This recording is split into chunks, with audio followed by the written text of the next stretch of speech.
right. I believe this means we are live. Ladies and gentlemen, boys and girls, tech fans of all shapes and sorts and sizes and persuasions, welcome to another episode of the Monday Morning Tech Chat Show on the SGGQA podcast channel. I'm Juan Carlos Bagnell, aka SomeGadgetGuy, the SGG of this miserably named podcast series, but the QA is the important part because that obviously stands for question and answer, and I like to make this an interactive conversation about the top tech news stories. It's why I like to hold my podcast on a Monday, get a feel for the news that's been out over the last week, and see, like, as we look beyond just tracking headlines and some of the outrage mechanics on social media, if we can keep an eye on stories as they evolve. I'm already seeing an amazing group here in this live chat. I'm seeing from Heike to Gormlord, Q3 Becker, Alce Bockley, Dave Burns, Paul Puri, Vazikos,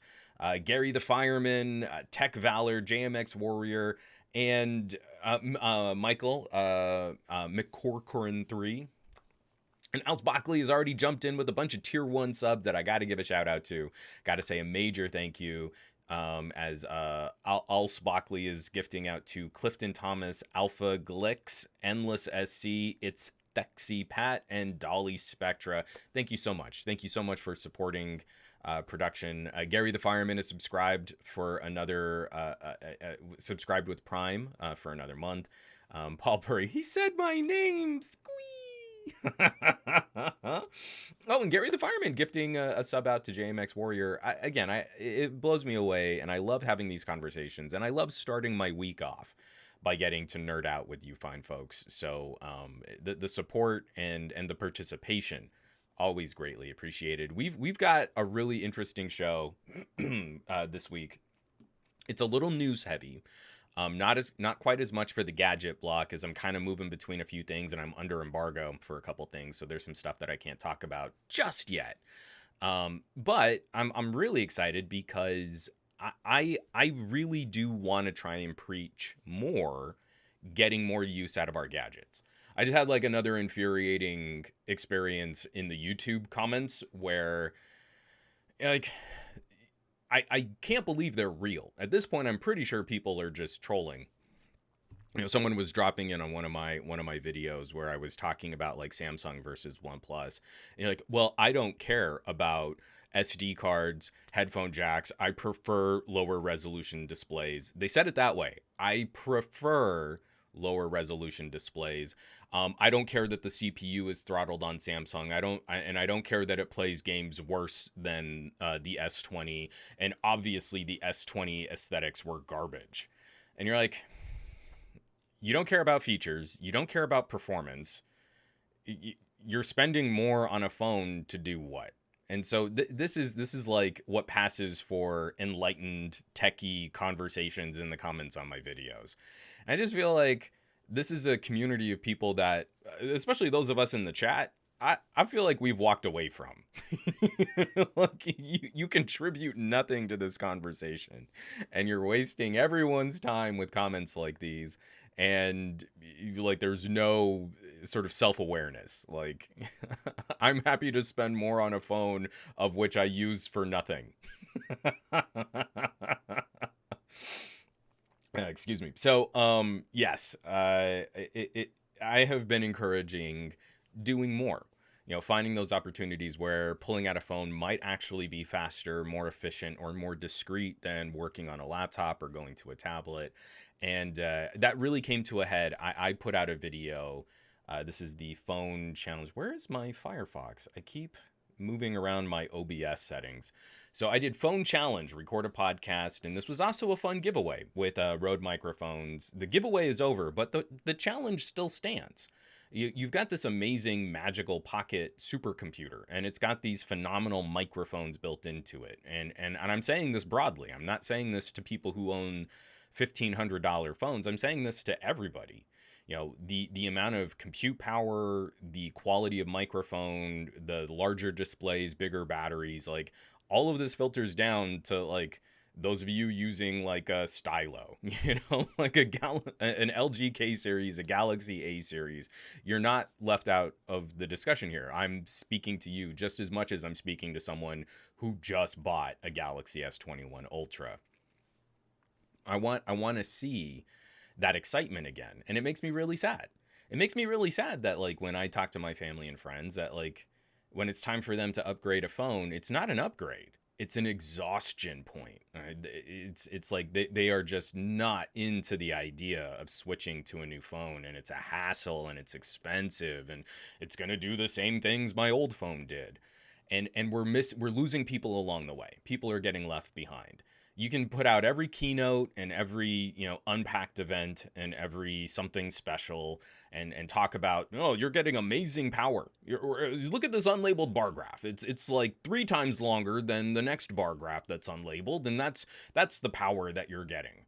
But if we're not really joining that conversation in earnest to help people get that power, put that horsepower down at the wheels, then it's all a waste. And all of this literally is just e-waste, replicating the same functionality that we've had before. So Phone Challenge is kind of this little baby idea in the back of my head that maybe this needs to be a new direction for the kind of commentary that I make, the kind of conversations that I hold, and trying to encourage that participation, like point blank. I've been saying you can do more with your phone. Maybe I need to be showing more that you can do more with your phone. So Phone Challenge Podcast is on my channel. And I was really encouraged to see another content creator jump in and say, hey, I want to do a phone challenge too. So my challenge was for the month of April. It kind of came at the end of April, but Scott Peachey, at Technically Speaking, is going to jump in for Phone Challenge May. And so for the month of May on his channel, he's got his own phone challenge. The video went up over the weekend, and we've got a video that we're going to play during the podcast where Scott and I have a conversation about some of his experiences, where he came to this, why he's ripping my idea off and just stealing it for his own personal benefit on his own channel with my wholehearted approval and blessing. And this is something I want to see snowball. I'm kind of bugging TK. Like I'm kind of needling him a little in the side saying, hey, we've got Phone Challenge May. What are we gonna do for Phone Challenge June? And I'm hoping that we'll encourage him to put something up on his channel. So after the subreddit plug, we're gonna cut to a conversation between me and Scott, and really roll into. We got to do something. We've got to change something. The current method, the current flavor of talking about consumer tech is increasingly limited, and for how expensive these things are and how incredible they really are. We need to be doing a better job of reaching out and broadening our community and encouraging more people to join these kinds of conversations rather than being the snarky, obnoxious gatekeepers who sit off to the side with $900 phones who don't do anything with the phones. But it's nice to own a $900 phone, I guess. So, Aditya NL, TK needs to step up. We need him to mobilize his viewers and possibly get Arabic TechTube in on the game. I feel like that's going to be my new voice for Aditya. I like that. It's got like some oomph behind it. Let's see. The next comment that Aditya puts out, I'm going to read like that too. I'm going to wait for it. I'm not going to wait that long for it. No, let's jump into some housekeeping.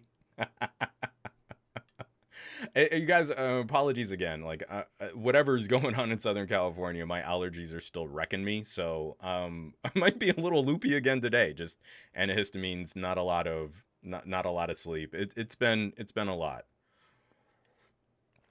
I'm also trying to put together like a quick look at the new place that we're going to be moving to.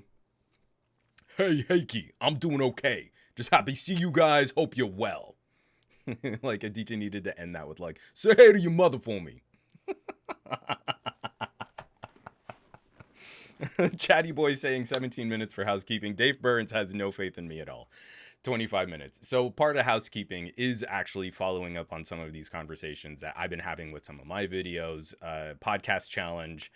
was a really big deal for me. That video didn't do a ton of traffic, but I hooked up with Rode microphones. It was a fun giveaway. I can't tell you, for those of you who really did participate, it was incredible.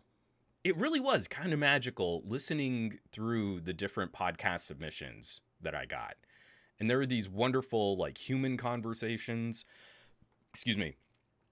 The winner, Saeed Ted and Crystal, like, they put together just a wonderful, it's just a beautiful human conversation, an organic interview, talking about the high points and the low points over the last year. Um, like it really kind of warmed my soul. You know, I'm not telling people like you got to go out and monetize and be content creators and all this stuff, but like, you know, just listening to people take the challenge seriously, and then they ended up with a piece of audio.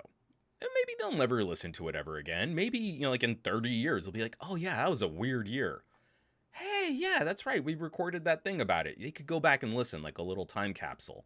You know, as I get older and you know, sort of more sentimental, that kind of stuff is huge. So, let's knock out what little housekeeping, because I've been on other projects and because I've been trying to wrap stuff up.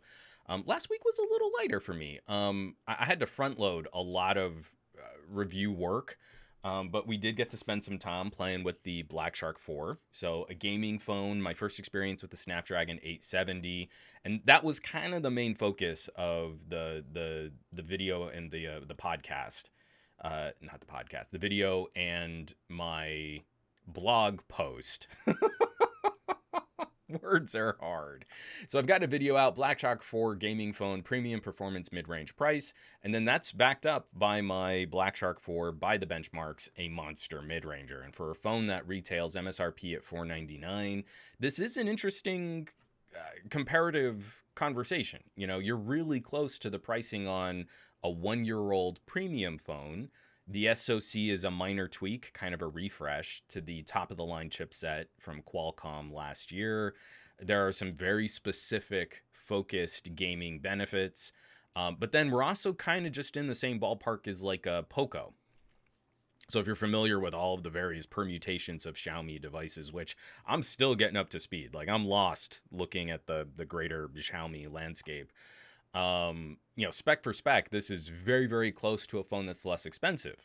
You can get most of this experience going with a Poco, but a few of the things that you just can't replicate anywhere else.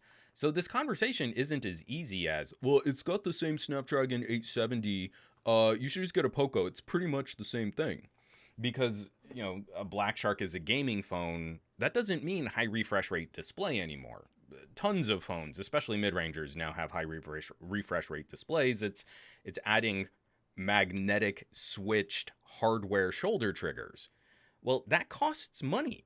if you're really into playing games on your phone, especially games that are like first person or third person action or shooter titles, you don't want to play that on a Poco as much as you'd want to play that on a Black Shark. And then ditto the ridiculous charging. So in my review, I actually have some concerns about a 120 watt charging brick. But it really does charge the fastest I've ever reviewed any phone before. I get triggered without them air triggers, yo. See, that's how he games. He needs them air triggers, yo. So, Black Shark kind of took most of my focus. I've got to send it back soon, so I really had to kind of focus in on that. Let me get this out of the way here. Obviously, TK and I did another stream where we started talking about gaming phones at the top. We also kind of went through some of his experiences on fitness trackers, and then we ended with I went back and listened to it, and I was definitely exhausted and cranky rambly. But a conversation about headphone reviewing. You know, El Jefe, Jeff was in the chat for a bit too, and you're like, there's so many things about reviewing gadgets that you've got to move beyond just the reading the specs and then, but what do you think? Do you think it's good? Drop a comment down below style of YouTube. It's so lazy and hack. It's a dumb way to kind of ask for participation from a potential audience. But headphone reviewing is super personal. Headphones are sort of the longest lasting wearable technology, and they're super personal. What fits you well probably won't fit someone else well, and that has a marked effect on the characteristics of sound. If it doesn't seal around your ear in the same way, then frequencies of sound are not going to be properly represented. And Issa was in the chat for a bit and just talking about how much ire she'd gotten from other techies in her comments, and you're like, a girl talking about earbuds, she's going to have very different experiences than a dude. This is like 50% of the potential consumer market out there doesn't have as good a set of options for things like in-ear earbuds because of biological differences, like literally having smaller ear canals. And without that kind of empathy, we can't bring people into experiencing higher quality or more premium audio. We're just the snarky nerds snickering at the back of the room. Everyone's dumb but me, and I'm gonna tell people that they're wrong, and that's lame. So, we got Barry in the chat. We got Boeing Bai, we got Tech Valor, we got Ranesh. This is a good crew. I like where we're at right now. So, Black Shark 4, major part of the conversation. TK and I are Thursday streams for the best of our week. And then I've been putting these out. They're only on the Patreon. They start out as Patreon previews. They start out exclusive, and then they kind of open up. I did a video for the OnePlus 8. I did a video for the Surface Duo, just talking about kind of some of the updates, some of my experiences.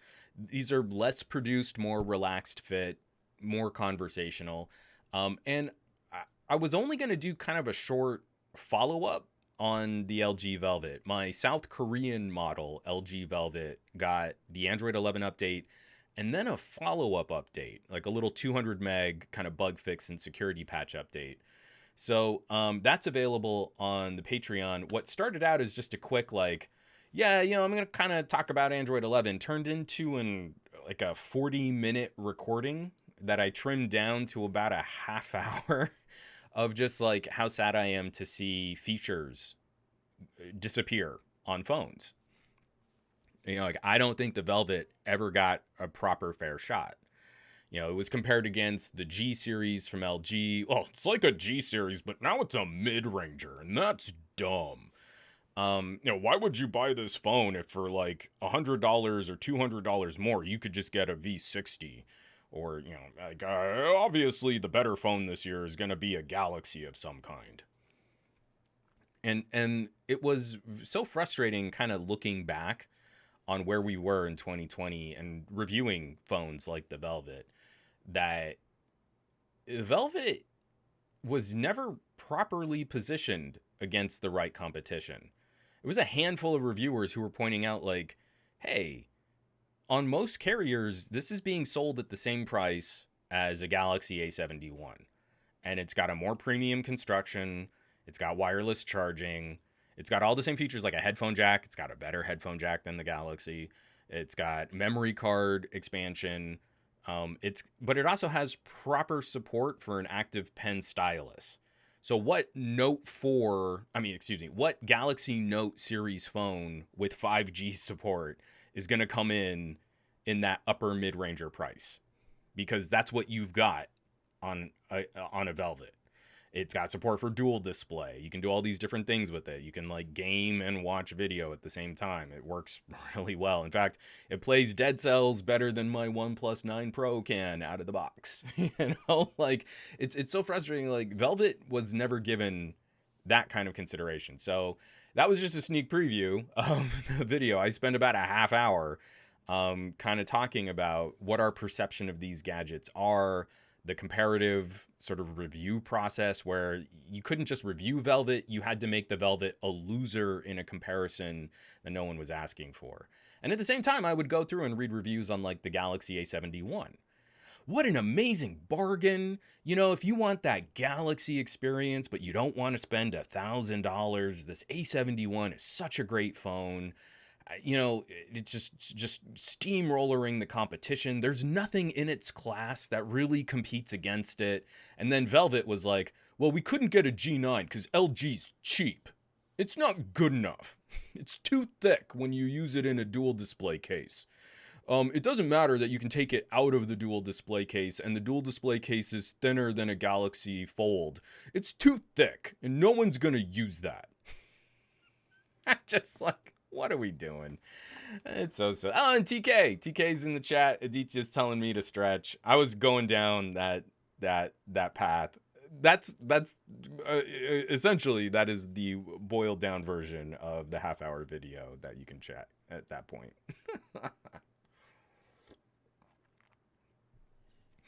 From Pat Gostin, when was the point of Snapdragon 765s becoming acceptable? Cough, cough. Certain pixel, was it? Cough, cough. I don't know. The thing that's frustrating is I don't think 765s have ever really properly been made accessible. It's always about moving the goalposts. So if there's a phone that you can buy that's close to the same price but has a more powerful chipset, then you just say, well, you should spend more and get the more powerful phone.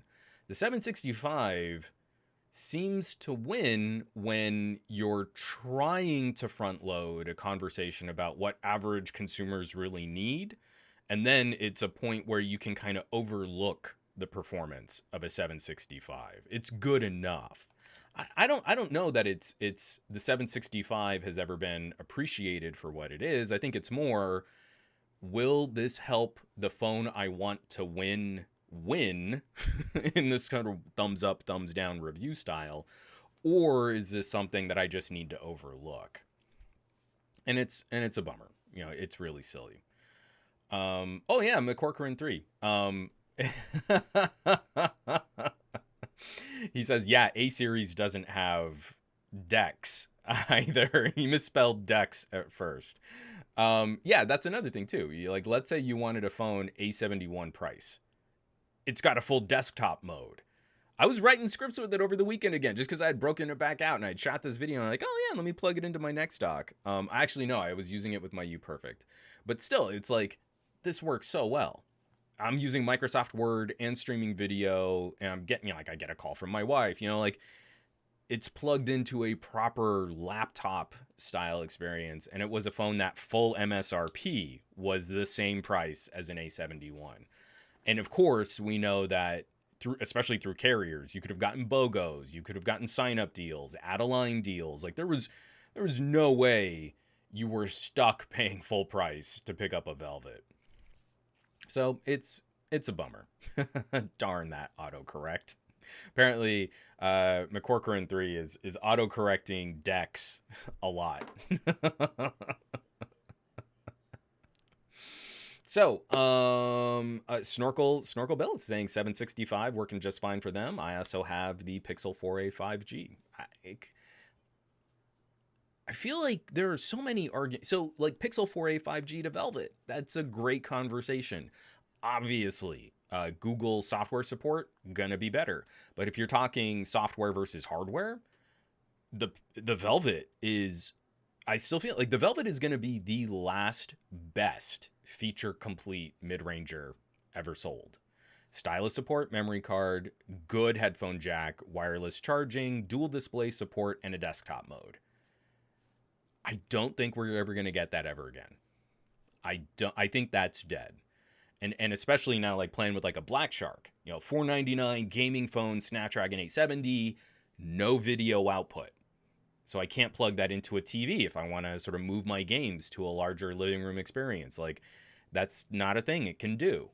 And here's the Velvet. If I want to play Dead Cells on a Bluetooth controller on a nice big screen TV, I can do that really well. Super easy. It just works. And it's what's frustrating is because the Velvet doesn't win. Right? We would all acknowledge that. The Velvet is not a winner where it becomes a foregone conclusion. But neither is a Galaxy A71. And neither is a Pixel 4a 5G. We've got a price envelope where someone can make a choice between software support and hardware features and how this all comes together. and that's how they can spend their money. There are appropriate pros and cons to these different devices, but I'm repeating myself here. No, it doesn't count as housekeeping. I'm off the track. This is just a tangent on top of a tangent. So, yes, we've got a lot of news block to cover. We should probably jump into that.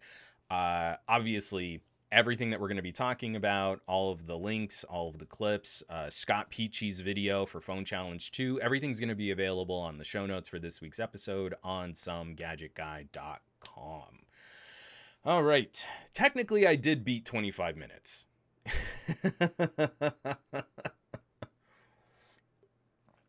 Oh, man. And my voice is real fuzzy. Antihistamines dry me out, man. Barry, we're here for any and all tangents. One, I appreciate it because you're going to get a lot of them. Oh, and Andy, we can't win a fixed game. Hey, Kafka, haven't we heard that one before? Yeesh. It's just, it's frustrating when the game is so obviously rigged. That's what's kind of a bummer. And I get, like, you're going to have fans of particular brands. I was a fan of LG before I was a fan of Samsung and before I was a fan of Apple. But I just have never grokked. I've never been able to put myself in the shoes of someone who will excuse every single bad business practice or lack of competition to support one label over another. And that's where I can't follow. It's from me holding up a Note 4 and talking about how it's still one of the best phones of all time ever made doesn't mean that buying a Samsung today is a foregone conclusion, because it's not the same company. So that to me is where I get that comment on a YouTube video. Well, I don't care about headphone jack, higher resolution displays, better power management, better performance, or any of these other features or settings. But the Galaxy is obviously the right choice. You're such a waste. You're such a waste of these precious natural resources and materials. You could be on a Galaxy A50, not an A51, like a 3-year-old mid-ranger, and have exactly the same experience. All right. Oh, and King Tut sells cars. I'm glad you've been enjoying the videos and where we've been going. I definitely am working against being so cranky all the time. It is my natural state, so it takes effort to kind of move me out of being so maudlin. The Velvet video kicked my butt because I was like, oh yeah, we want to talk about Android 11. Woo, it's on the Velvet. Oh, I'm sad. Okay, let's jump into some news. We have a bit of politics to cover. These are long running stories. The first one we're going to kick off has to do with right to repair. Huge respect for folks like Luis Rossmann, Rossmann Group. My go-to for covering repair, teardowns. I mean, I get why some YouTube channels are fun in kind of a gadget destruction porn kind of way, but for me, I really like the folks over at iFixit. I feel like they've been advocates from the beginning about having more consumer control, being able to repair your products instead of throwing them away. To me, they deserve the lion's share of the credit for driving this conversation. I'm so happy that larger and higher profile content creators and influencers are popping up to shed some light on this topic. When they do, I feel like we need to highlight the work from people who have been doing it and make sure that they continue to grow and build an audience as well. So like every single time I see a phone teardown, if I don't click over to iFixit, then I feel like you're taking traffic away from them. Like, why would I write up a Cliff Notes version of an iFixit article when I can just send you directly to iFixit, right? That's kind of my feeling on the subject. From a political process, this is a conversation that unfortunately requires time and data. So as the market quickly changes up and we see business policy that stands against right to repair initiatives, we see the influence that mega corporations can have on state legislatures. We need to have global and federal conversations about fixing things rather than a sort of a buy and upgrade cycle that consumers don't even benefit from. Oh, this iPhone is so much more powerful. Wasn't there the story? I don't have it in the news blog. Wasn't there a story like iPhone 10Rs were outperforming iPhone 12s on benchmarks? And you're like, there are so many of us that have been trying to talk about real world performance. You buy this new phone and Apple puts up this unlabeled bar graph about how much better it's going to be, but then you use a phone and it's exactly the same. And that's the reality of using this.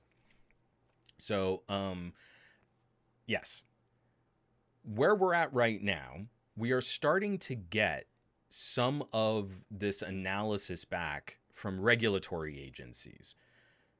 So hopefully this is the data that we can use to properly guide legislators. The people writing our laws, they need pressure. They are going to have an onslaught of campaign donations and money as speech from mega corporations that have a vested interest in preventing consumers from being able to work on or repair their products. That's the main body of language and speech that's going to be coming at state and federal lawmakers. If they don't hear from us, backed up by the FTC, then there's a one-sided conversation happening. Every time we run off to social media to complain about something right to repair, politicians and lawmakers aren't following that thread. If we were to take that same language, that same tweet, that same Facebook post, that same Reddit share, and send it directly to the offices of a state or federal congressman or senator, that would be an amplification of a voice and the counterbalance to all of the lobbying efforts against right to repair. And this is better data. So going into screen share, FTC finds scant reason for repair limits in right to repair report. This is coming by way of protocol.com, written up by Ben Brody. The Federal Trade Commission told Congress there is scant evidence to support manufacturers' justifications for repair restrictions in a Thursday report that promised to consider new rules or enforcement around consumers' right to repair their goods. Following a 2019 workshop, the agency concluded that access to information, manuals, spare parts, and tools were among the proposals that were well supported to boost consumers' right to repair. And then it goes on to talk about how other consumer groups have argued manufacturers' limits on users' ability to repair items drives up costs and forces consumers to buy new goods before the useful lives of the items they already have are up. We have a general idea. Like, we have a general feeling about this, right? Like, look at all the people in your family and friends. My wife was one of these people. I don't like to update my phone software because phone updates slow my phone down. We've got to overcome, like, the feeling is correct. Yeah? As your phone ages over time, it slows down. Apple contributed to that by throttling performance based on battery health for iPhones that had the bare minimum battery capacity to get you through a day of use when those phones are brand new.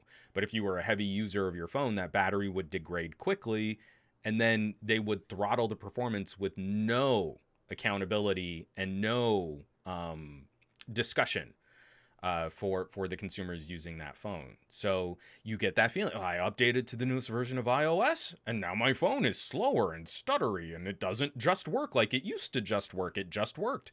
I don't have enough just work it juice. It needs more just work. So I should buy a new iPhone. And Apple's been like penalized to the tune of a couple $1 million. It's probably like hundreds of millions of dollars on a business practice that probably profited them to the tune of billions of dollars. A mega corporation can roll into a state legislature and influence with thousands of dollars of campaign contributions and benefit to the tune of hundreds of thousands or millions of dollars in profit. You can lobby federal lawmakers for a couple $1 million overall as an industry and profit to the tune of billions. It is so cheap. It is so cost effective to speak directly with money as speech and get in the way of this process to have your interests elevated above all of the constituents of that politician. So it's heartening that an organization like the FTC hasn't been as politically manipulated by that relationship. It seems FTC and now the FCC under Rosenworcel, a little harder to lobby them. It's a little more difficult to influence a tiny little underfunded commission in our federal government, as opposed to the individual like senators and Congress people. Arthur Lee, just work it juice is now extremely a thing. I need to make that, like, I'm going to have my own line of energy drinks, and it's the just work juice. Have you had your JWJ today? Double J dubs. That's what I'm talking about, yo. I'll have Aditya do the voiceover for me. Yeah, son. That's what I'm saying.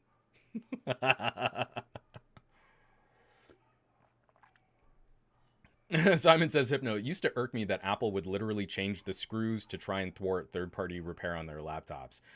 How quaint, right? Think back.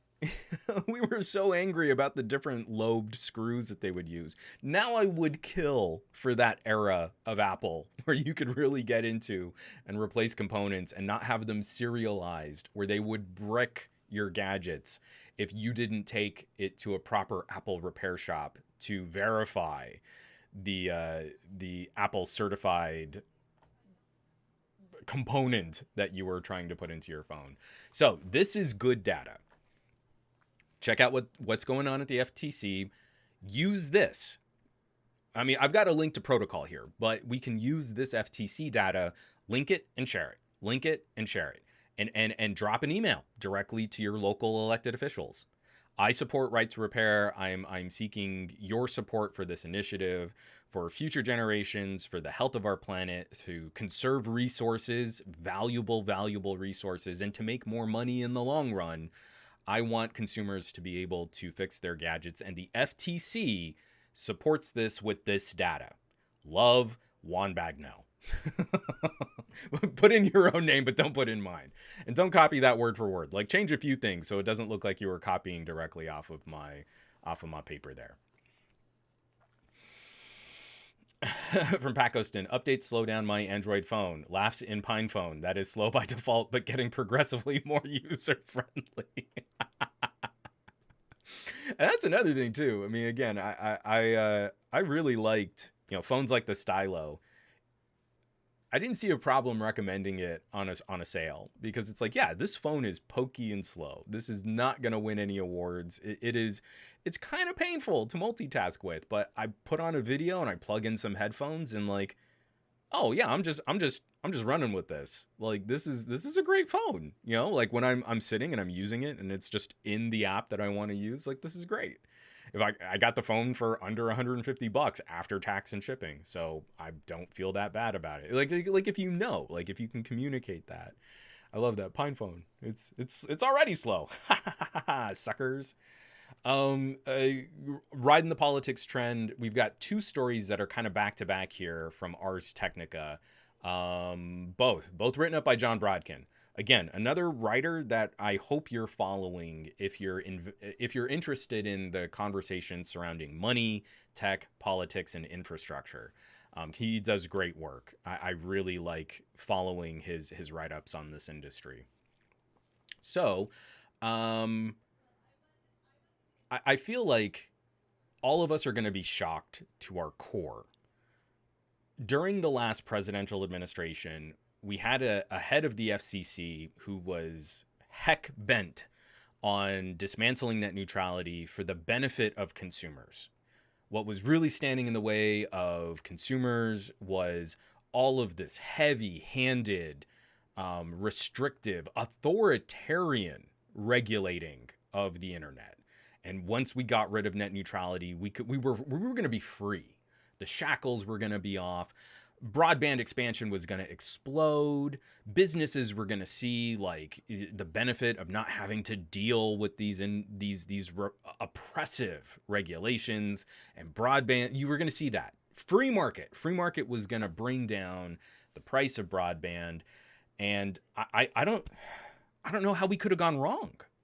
I don't understand how that magical deregulation platform from the FCC ever could have failed in its mission to expand broadband and bring prices down for consumers. I'm just shocked that Ajit Pai promised cheaper internet, but real prices rose 19% instead. Again, Ars Technica John Brodkin.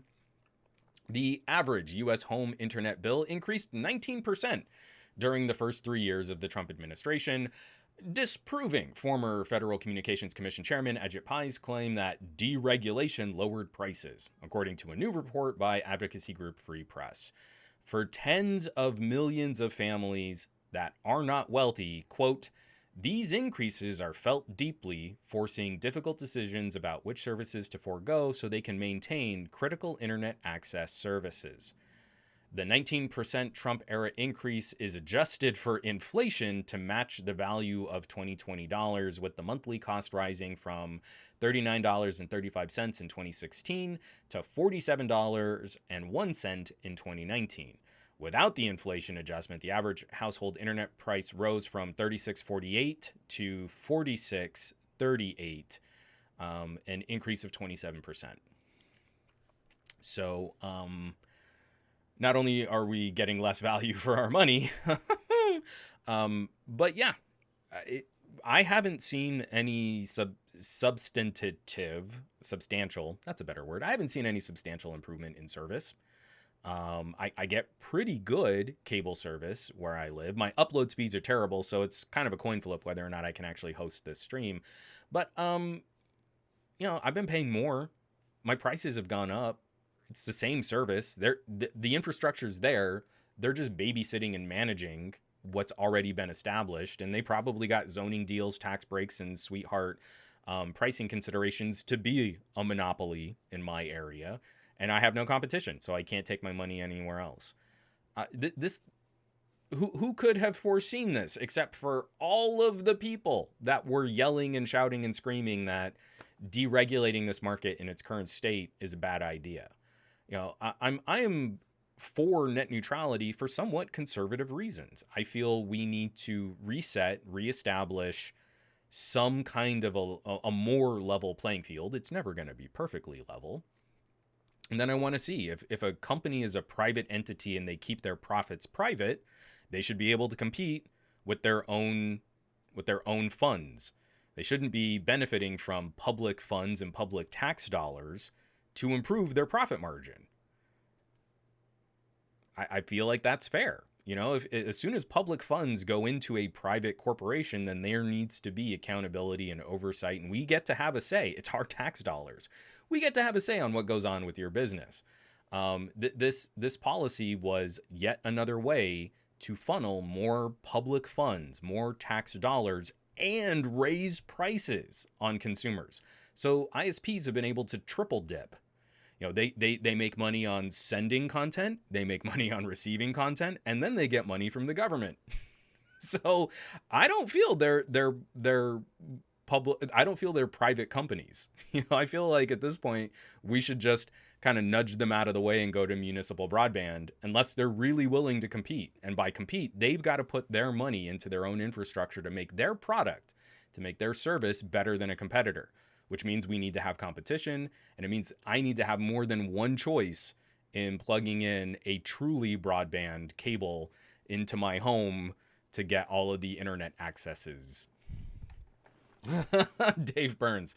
But that's communism, because communism is anything that I don't understand and sounds like I don't like, but would actually benefit me in the long run. Simon says hypno. What we're talking about is corporate socialism. No handouts to the poor. You folks need to beg for your stimulus check. So the follow-up to this, already Ajit Pai let us down. How could he have let us down? He was so hip to the tasty internet memes. He had the wacky, oversized coffee mug. He was such a memey kind of guy. We didn't get it. Well, maybe it was because, I'm sure through no design or any kind of relationship with his former industry, where he was a telecom lawyer. I believe he worked for Verizon. Someone please correct me if I'm wrong there. I'm sure it couldn't. He probably had no idea that this was happening right under his nose. That and likely even one of his former employers, as a group of this collection of service providers, that the biggest ISPs paid for 8.5 million fake FCC comments opposing net neutrality. The ISP-funded astroturfing used millions of real names and faked consent records. This is, again, John Brodkin, Ars Technica. Nearly 18 million out of 22 million comments were fabricated, including both pro and anti-net neutrality submissions.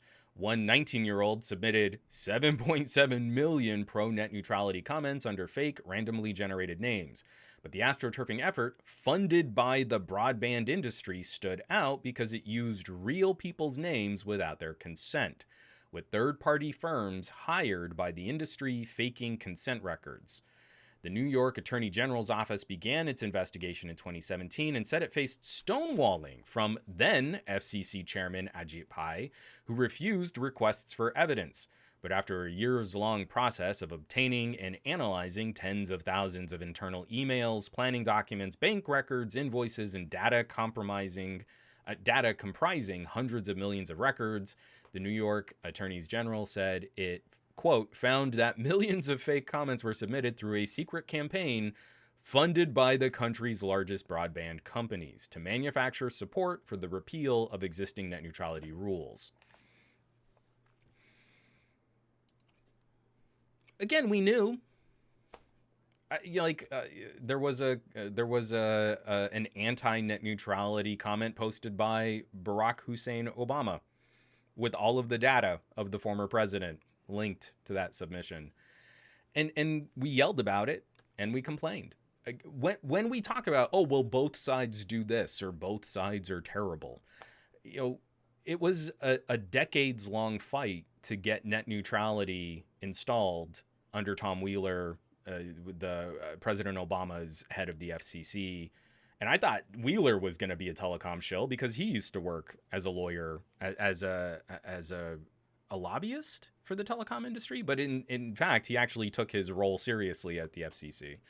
And we got basic, almost toothless protections. Again, it was a reactionary policy that properly categorized the internet as a telecommunications service, as opposed to an information service. And it was mostly reactionary. Like, if an ISP grossly overstepped some type of net neutrality and it could be proven, the FCC would have some authority to go after them.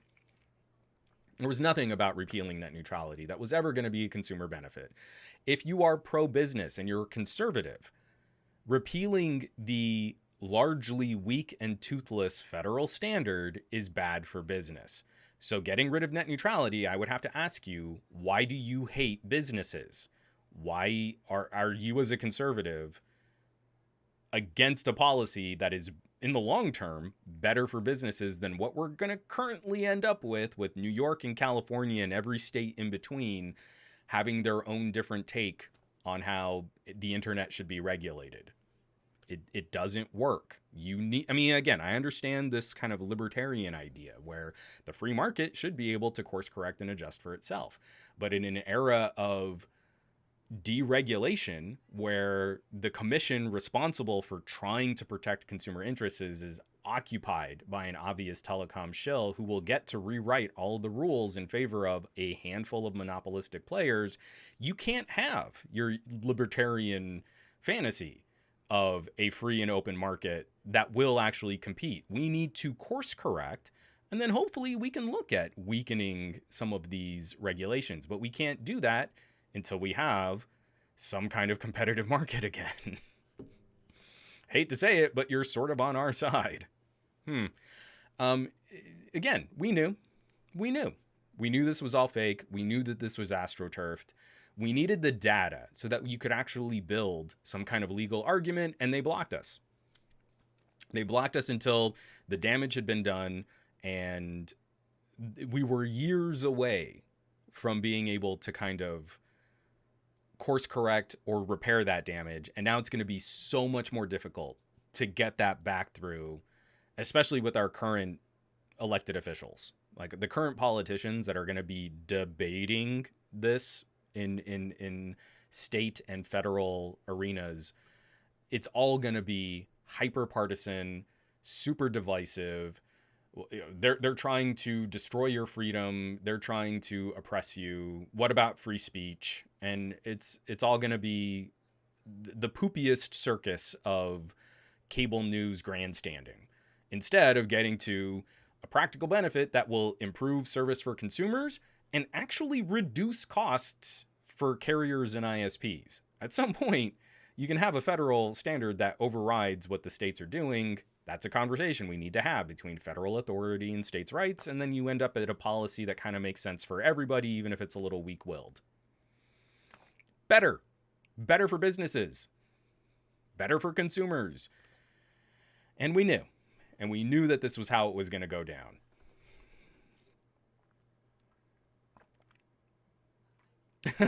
Dave Burns. Yes, enlightened centrism. Why do anything when I have no skin in the game and having a stake makes me look dumb? And Clifton M. Thomas, all influenced by the speech that checks written by corporations count.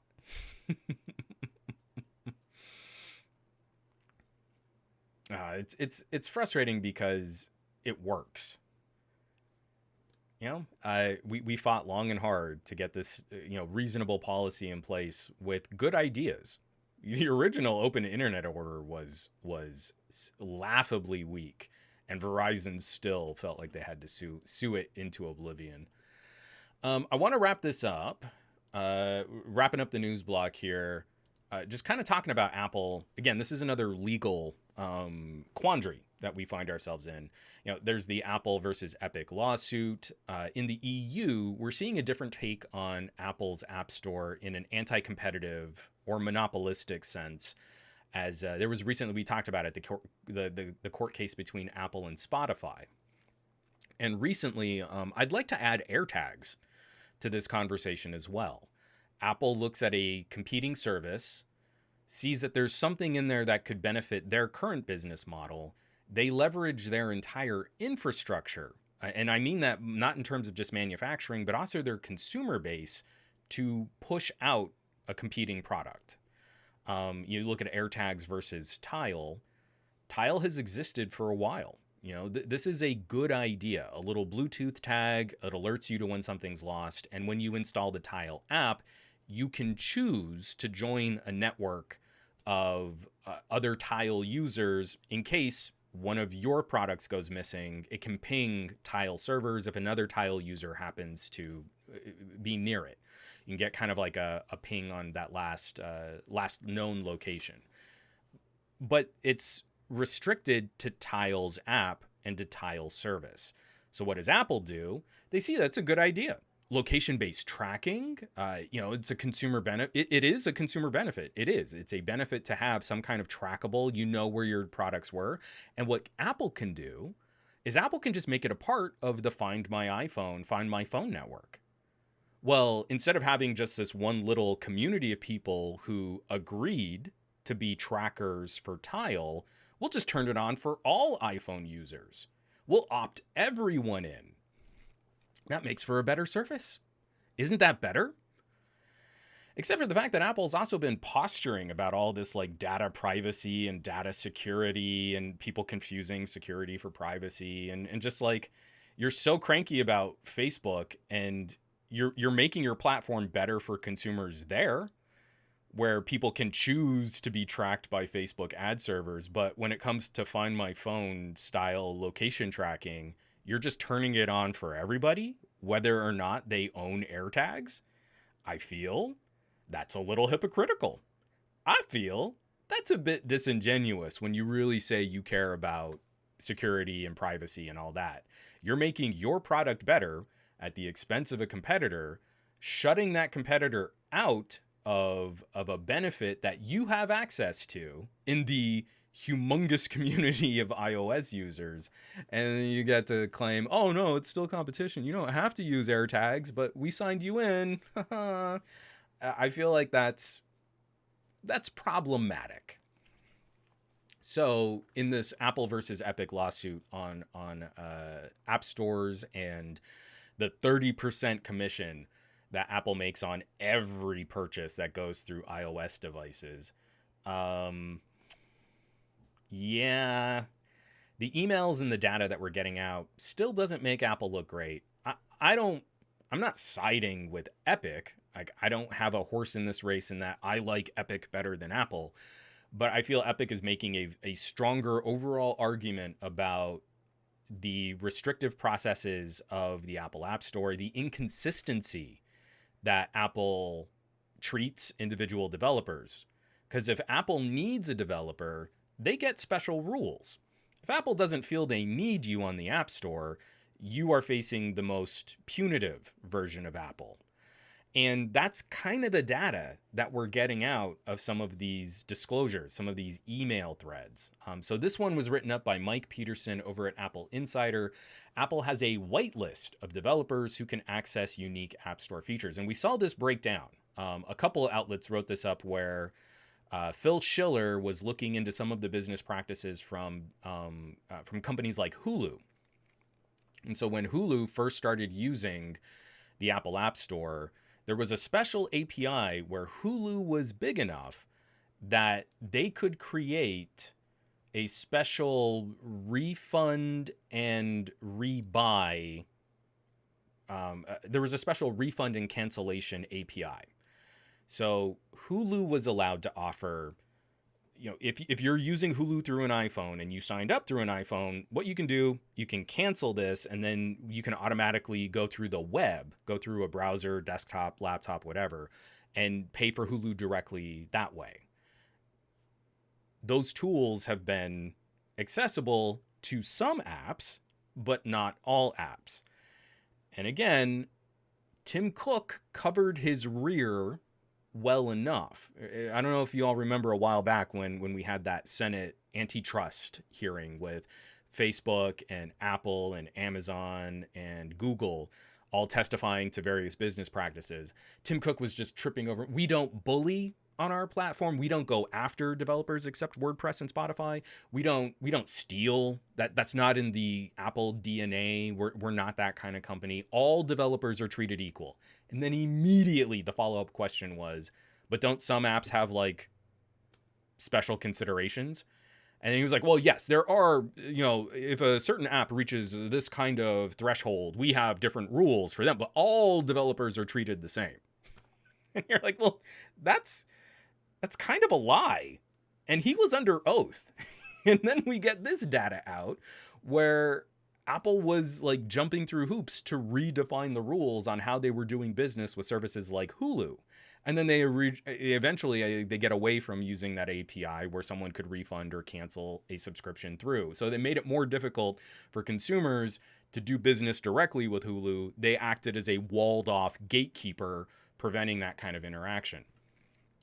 And it really kind of hones in when this is another follow-up article from Engadget. Who did this? Steve Dent over at Engadget also followed this up. Netflix was kind of thrown into the same situation. Netflix dropped in-app purchases through the iOS store, and the emails at Apple were talking about ways that they could punitively affect Netflix. I gotta find this part of the article. According to several threads, Netflix planned to run a study detailing the impact of disabling in-app purchases on iOS. It said it was concerned that users who signed up for Netflix on iOS had a tendency to cancel more often than when they joined on Netflix's website or other ways. As such, Netflix wanted to run a 2-month test in select markets with in-app purchases. Spotted by 9 to 5 Mac, the documents show that Apple offered to advertise Netflix in its retail stores, pay for search ads, and even bundle Netflix with its own services. Netflix ultimately dropped in-app subscriptions for new iOS signups and didn't seem to suffer any losses as a result. So what value is Apple bringing to the table here? If you're a service and you've got like a streaming solution, you're building your own kind of network of consumers, you have a direct relationship with them, you obviously need to take iOS and iPad OS users into consideration. And now eventually Mac OS, as Mac OS becomes more like iPad OS. Once you've built some momentum on your own, Apple brings nothing to the table except standing in your way. Like they literally just occupy space between you and a potential customer. There's no, Netflix suffered no losses, seemed to suffer any losses as a result. So we've got a question, like why would Netflix give 30% when they're managing their servers, they're streaming the content, they're working out all of the interconnect deals with ISPs, and the best Apple could kind of come up with was, well, we could kind of advertise you in our store. I mean, that technically breaks the rules because we'd be advertising for Netflix. We're not advertising for every video streaming platform, but all developers are treated the same, except some developers are special. It's just like, it's such a... it's frustrating again because it's like the marketing works. It just works, right? Apple gets these kind of brownie points for being, like, we're protecting your privacy, we're protecting your data, it's safer to install apps only through a singular point, even though malware can still hit the Apple App Store.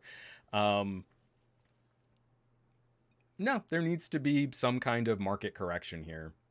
What Apple brings to the table is less and less a consumer benefit and more a lock-in practice. And we also see that when Apple gets enough data, well, Netflix didn't want to do our 30% cut, and we can't change our app payment structure, make it more fair across the board for other developers. So we're going to make Apple TV Plus. We're going to replicate Netflix's business model and make it more accessible and advertise it and promote it, and it's going to have like featured apps and the best Apple apps that you can use and first party services, and just like they did with Spotify, they made Apple Music. Well, I mean, like, we can't keep Spotify under our thumb and keep them generating revenue for us.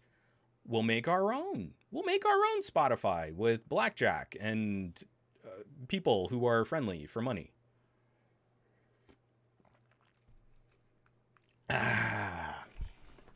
So yeah, no good.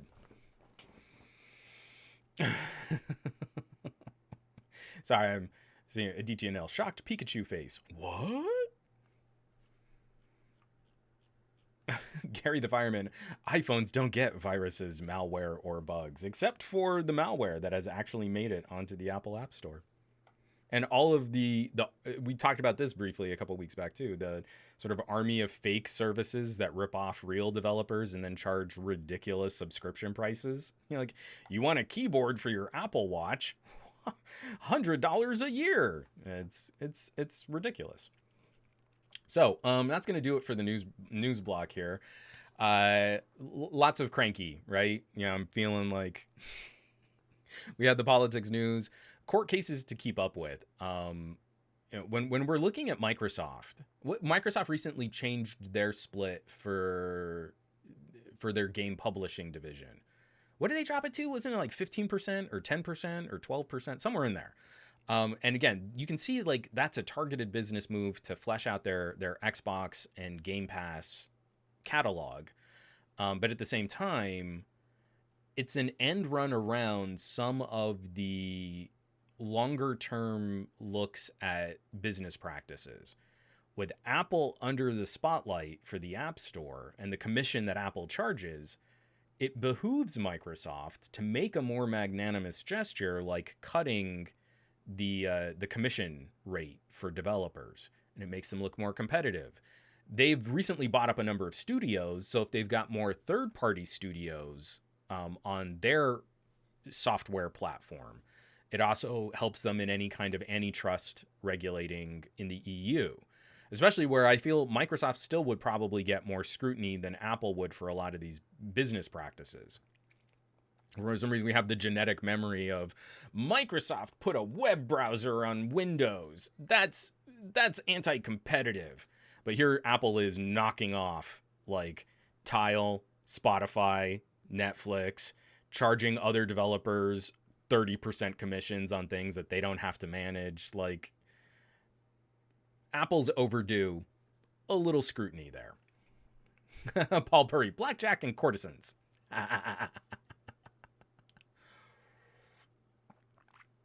So we absolutely need to keep an eye on this. I really don't know how it's going to play out in the United States. I feel the penalties and the repercussions will probably be stricter in the EU. But we'll have to see. We'll have to see if there's a market correction.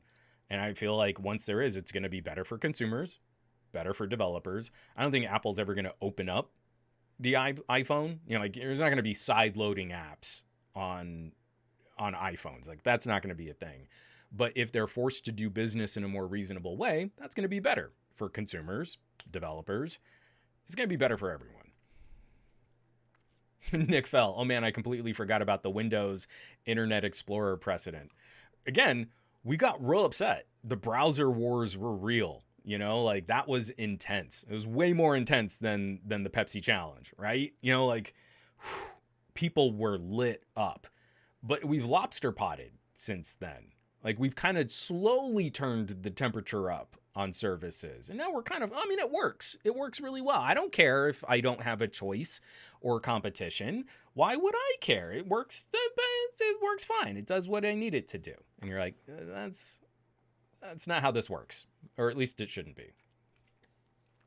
Yeah, poor Netscape. That was a dirty move. Paul Perry newsflash, i.e. lost.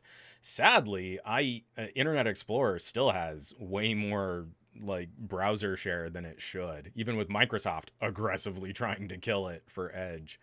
Why don't we knock out the subreddit here, and then we got a special treat and got a video with me and Scott Peachey we're going to do right after the subreddit plug. But every podcast has a subreddit. My podcast is no exception, but my subreddit is built to it's built to hopefully enable another place where we can share, promote, and bring a little light to the content that we feel deserves more attention. If you go to reddit.com/r/glowing rectangles, you'll find this awesome little subreddit here where you're going to find a much broader collection of content creators and discussions than what YouTube is going to serve to you. And I won again. Ooh, ooh. Black Shark 4 review landed top spot. Glowing rectangles this week. I'm on a good streak, y'all. I did not expect Black Shark to take the lead. I was thinking top 3. I got my Black Shark 4 review out. Feel like this is a good video. The video's doing garbage traffic on YouTube. Like I think it's got like 2,000 views. Like it's been miserable making YouTube videos lately, and especially like I know there are people subscribed to me who would want to just hang out and talk about phones that aren't necessarily as search popular, but YouTube is not putting my video anywhere near their ability to find it. So kind of sucks, but at least when I put it to an open community that's not manipulated by YouTube's algorithm, it seems to perform better relative. I feel like I'm getting my, I feel like I feel valid. I feel seen, and I feel validated. Top spot, killing it. I love it. So this is a good streak for me. I don't know what I'm going to back it up with this week. I don't think this week is going to bring the same kind of noise. But number 1, Black Shark 4. Number 2, Jay Williams checking out the LG V60. And immediately, 24 hours later with the best LG phone, he took the second and third place spots looking at LG V60. Really strong performance for a phone that's just an absolute tank of a productivity handset. I took number 4 on reviews.org, looking at the definition of broadband. And then we get 8 months using the Xperia 1 Mark II. We get TK Bay, his Saturday morning with a side of tech. We've got Galaxy S21 Ultra and Asus Zenfone 8 specs. We got that video copied. So Saeed also shared the same Xperia 1 video, and it scored relatively well. And then Easy Computer Solutions, looking at the Nokia Lumia 1520 in the year 2021. And I don't know, was the 1520 the best Windows phone ever? Anyone? Bueller? I'd be curious to see what your thoughts were. Yeah, we've got the Friday checkout, looking at Chinese cars from Tech Alter. We've got Grant Likes Tech, looking back at the Xperia XZ1 Compact, still one of my all-time favorite Mighty Mouse phones. And this is a great video from Shannon Morse from Snubs. We've got how to get rid of ads on Samsung Galaxy phones and disable them from the start. Because I think it's pants on heads dumb that Samsung is taking premium, super expensive consumer electronics, and if you don't do exactly the right steps and setup, they serve ads on your super premium devices. And when you try to disable those ads, like if you made a mistake while you were setting up the phone, it is difficult to untangle and turn them off. Again, Shannon's video points out very efficiently how to do that. Samsung didn't make it easy and efficient to do that. You just got to spell it out for someone. And Shannon has done a very good job of doing that. So I think that's a terrible business practice. And for that alone, I'm often reluctant to recommend Samsung products like televisions, where I do everything I possibly can to avoid the Samsung TV UI, and I use a Chromecast. And I'll never buy another Samsung TV, because why? Why would I spend that much money and not really use what Samsung has to offer me? But I digress.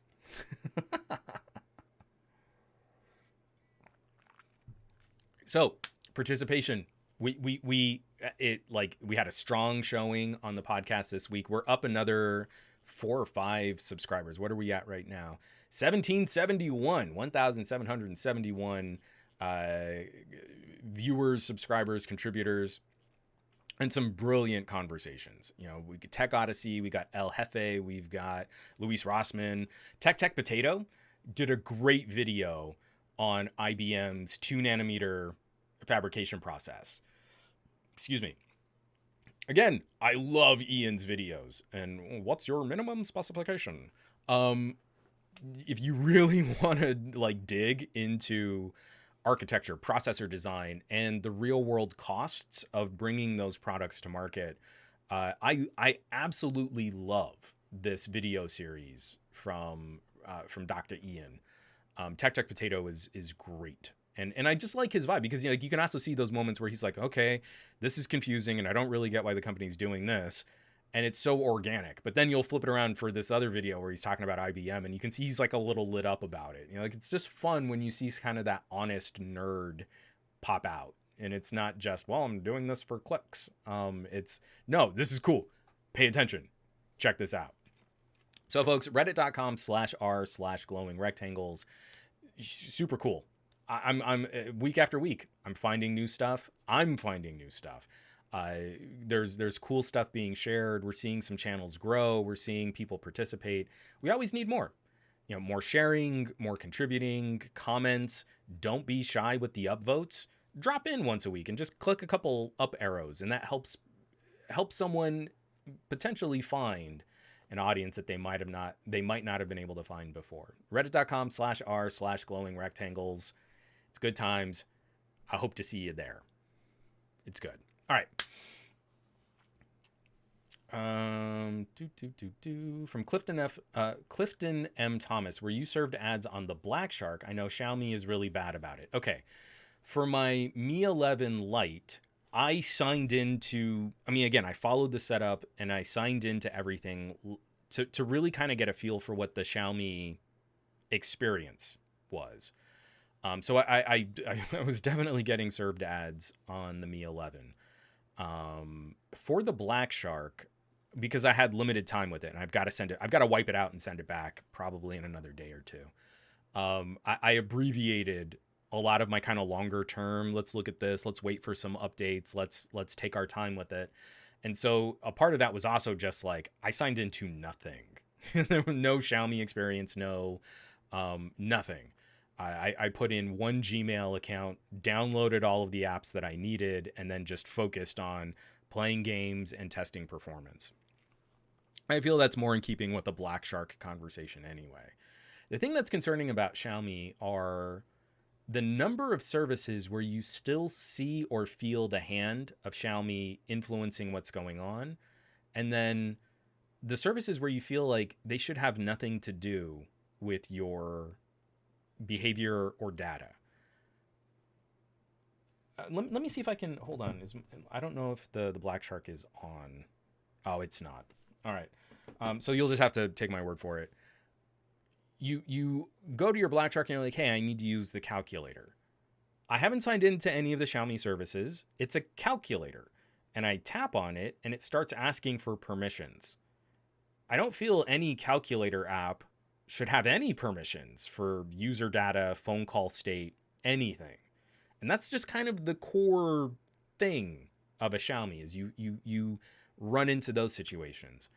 Like I said, I'm not signed into any of the Xiaomi products, or I didn't use any of the free apps that come on a Xiaomi, any of the free games. But then I would go and search. I searched for Audio Evolution. That's the audio editing app that I love on Android. It's gotten some really solid polish updates over the last couple updates. You were thinking about recording a podcast on your phone, I'd recommend checking out Audio Evolution. I search for it and it doesn't show up in the search results. And that's a little concerning. I'm in Google Play. I'm searching for an app I know exists and it's not showing up in search. So I leave Google Play and I open up Firefox and I search for Audio Evolution and I go right to the Google Play link. I click on the link and then it reopens Google Play directly to Audio Evolution.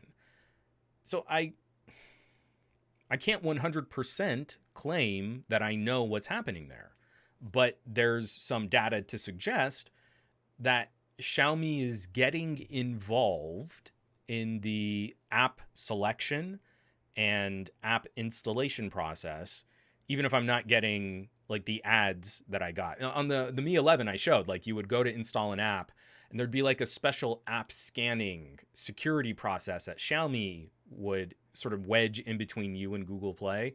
And while it's doing the app scanning, you're getting served an ad.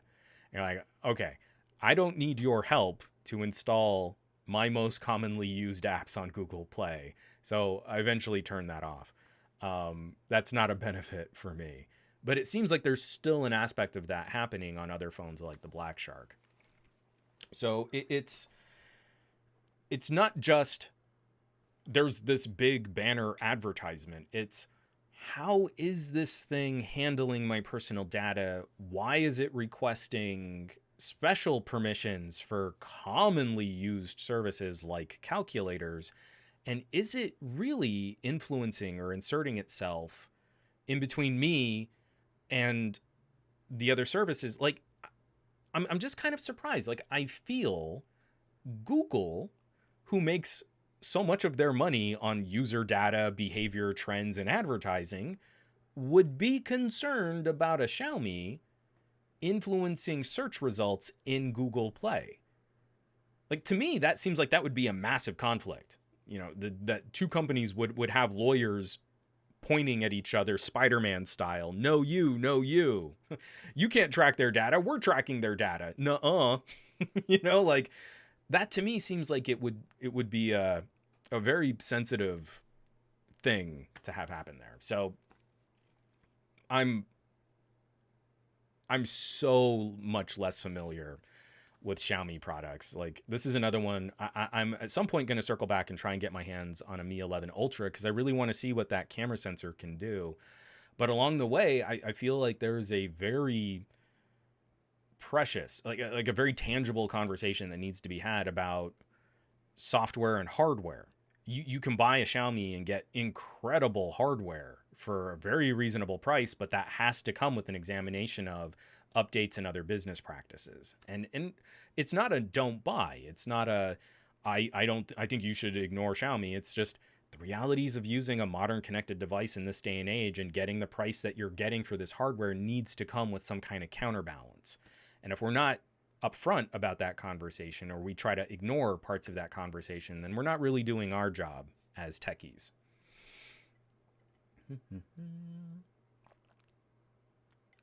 Oh, Dave Burns. I need to be better about this. I wish there were more people moving to the other services. F-Droid is super neat. I definitely need to.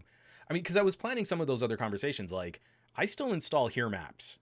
I like Here Maps, and especially when I can get back to traveling, the ability to store an entire country of map and point of interest data in Here Maps and not have to rely on data when I'm out and about in a place I'm less familiar with, huge. I use OneDrive as my main cloud storage solution. I use Firefox as my primary browser. Like all these opportunities for us to kind of compartmentalize and spread out, but then in a way kind of better protect our own sensitive information. Excuse me. Those conversations need to expand, and I really want to do a better job of servicing those conversations. TK Bay, the search issue is typical to Xiaomi devices as they typically are not whitelisted by developers, and you get that with new versions of devices from them. Benchmarks are also sometimes in that boat. Interesting. Very interesting. Then Barry's saying, agreed, it's definitely something that consumers need to watch with Xiaomi. And I believe, Barry, you were on a Mi 11, not the Lite. You had the 888 version. Please correct me if I'm wrong there. But yeah, a few more people with a bit more experience on Xiaomi have been kind of pointing me in directions to kind of catch up. So what we're gonna do here, we're gonna take the next like it's about 12, 13 minutes. Hold on. I might actually want to preface this a little bit better. Scott Peachey and I, we had an offline conversation. Scott just put out this video here, Phone Challenge 2.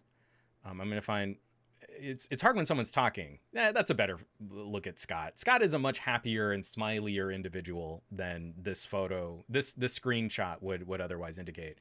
But Scott kind of got excited about my idea of doing a phone challenge.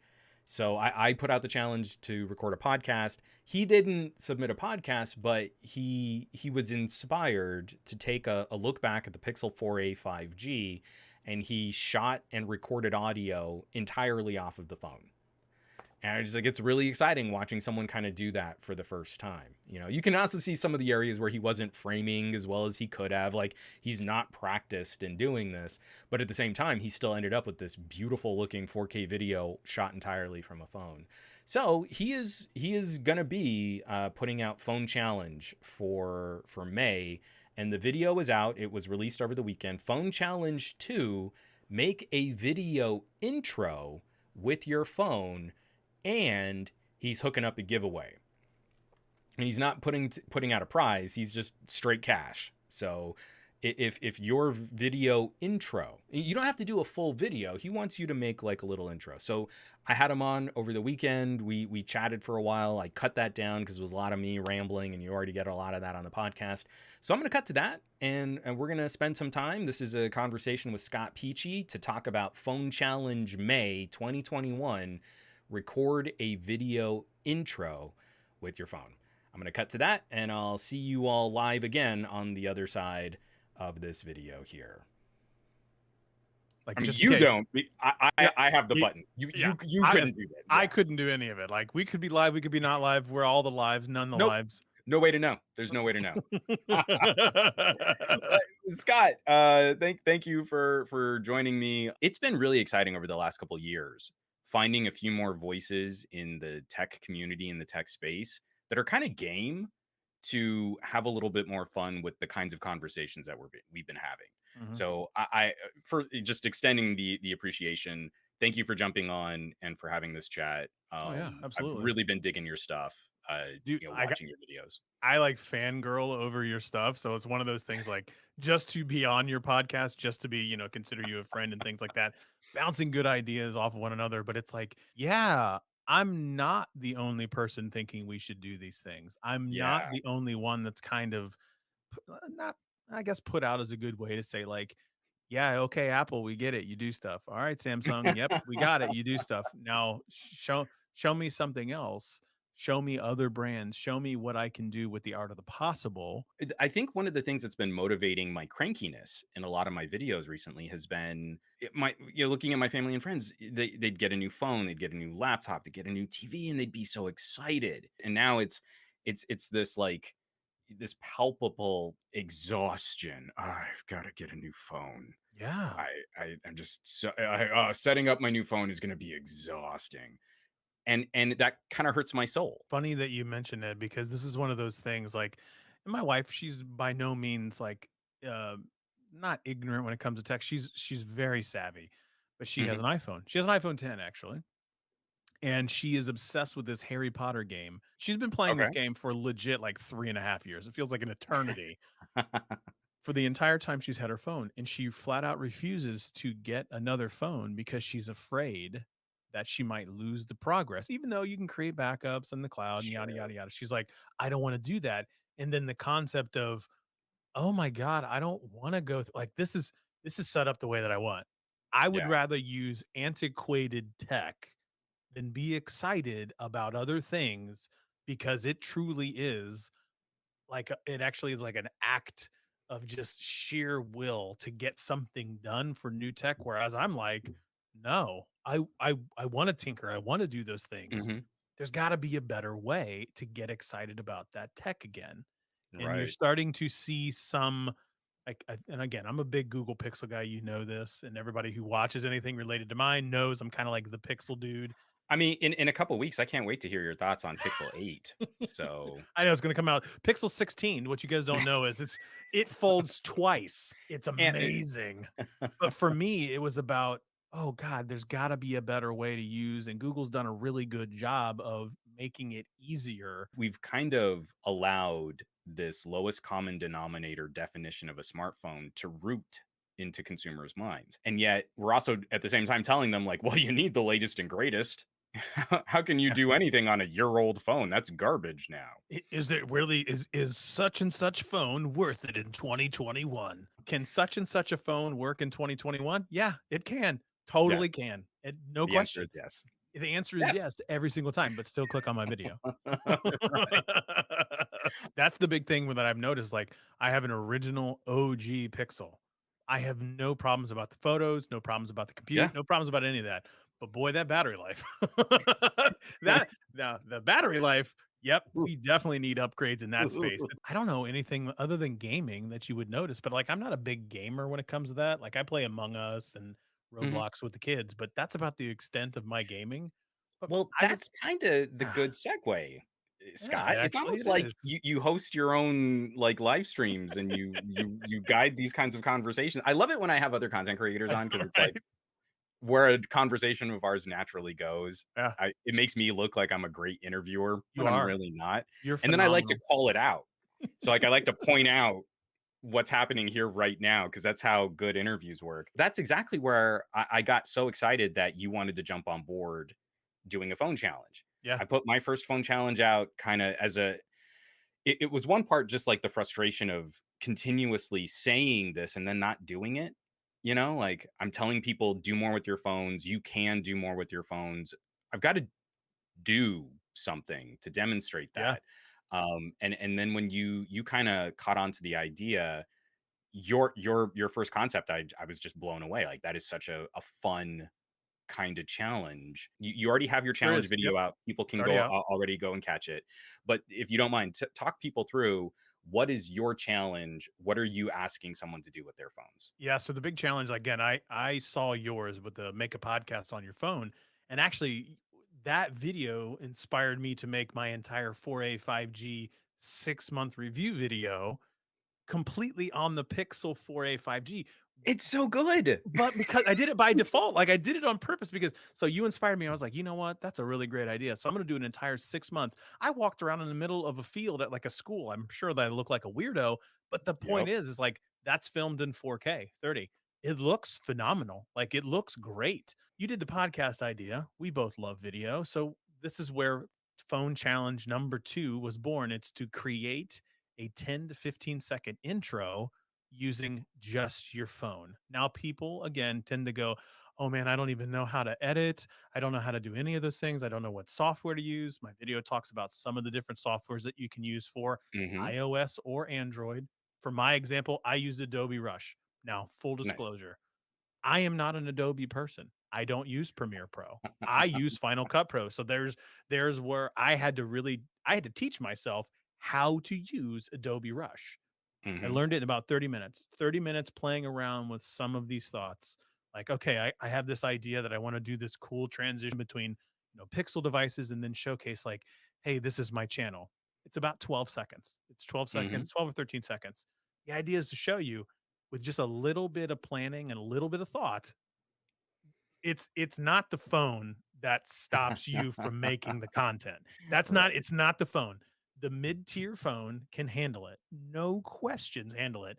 I edit it, I shot it, I edited it, I rendered it while I was on social media Mhm. using my Pixel 5. The Pixel 5, the 765G, the inferior chip that doesn't have enough power to do anything. Yeah, no, I did it all, rendered It's it out so full funny. 4K. Full Yeah. 4K. I mean, like, I did my very first video on the Pixel 4a from the Pixel 4a, edited on the Pixel 4a, Yep. and rendered on the Pixel 4a, and I kept waiting for that moment where I was gonna hit the roadblock.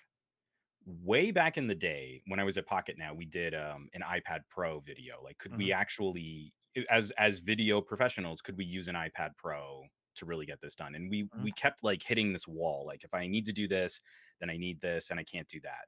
And we couldn't quite finish the video on the iPad. That's gone Oh, now. way gone. Absolutely. They're all $350 phone, Pixel 4a 5G, Pixel 5, Mhm, these underpowered mid-ranger chipsets. mhm. No issues. None. 0 0. issues 0 getting issues. from soup to nuts. Yeah, you could do if you had a 4A 5G, you could film a full 4K video, a $500 device, render it completely out. It would look like 4K. Yeah. No one would know the difference. No one. The Well, I bokeh can is see not some of like the compression and the black shadow crush that yeah, the that Pixel that's and exactly what would happen. But you know what most people would be like, "Man, that looks really, really good." It looks And great. you can see it constantly. I right here, I use a if you watch my live shows, I use a Canon EOS R. Everything's Mhm. in 4K. I have stats in studio filmed on a secondary camera. That secondary camera is an iPhone. I constantly have people tell me how much better he looks Right. constantly tell how much better he looks, and that's on a phone, and it's like, Yeah. folks, there's so much power in your phones, you're barely scratching the surface. And so it's been interesting because I'd like to hear your thoughts a little on this too, because I feel like I'm of 2 minds on video.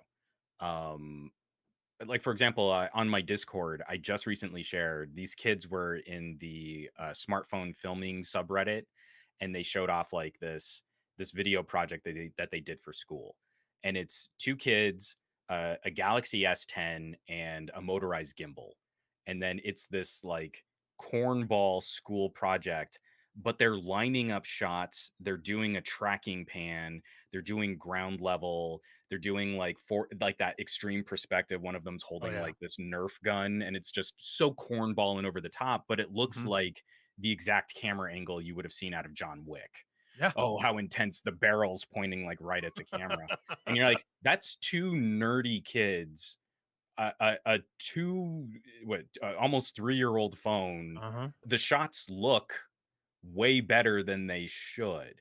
Yeah. So I understand like there's a side of that where it's about like the next generation of filmmakers are starting with phones. The other side of it is also just the idea of archiving memories. Like Mhm. my daughter's entire life is in 4K video. I've Yep. never shot her in 1080p. You Yeah. know? Like I mean I want to share those moments with her as she gets older and she can understand her own history. I mean, many of you know, like, there was another creator in our channel, his name was Greg, he was my best friend, I loved him dearly, and I miss him very much. He passed away on, April 10th of 2019. he was 36. He was not old at all. Mm-hmm. He had 4 kids. His youngest was a month old when he passed away.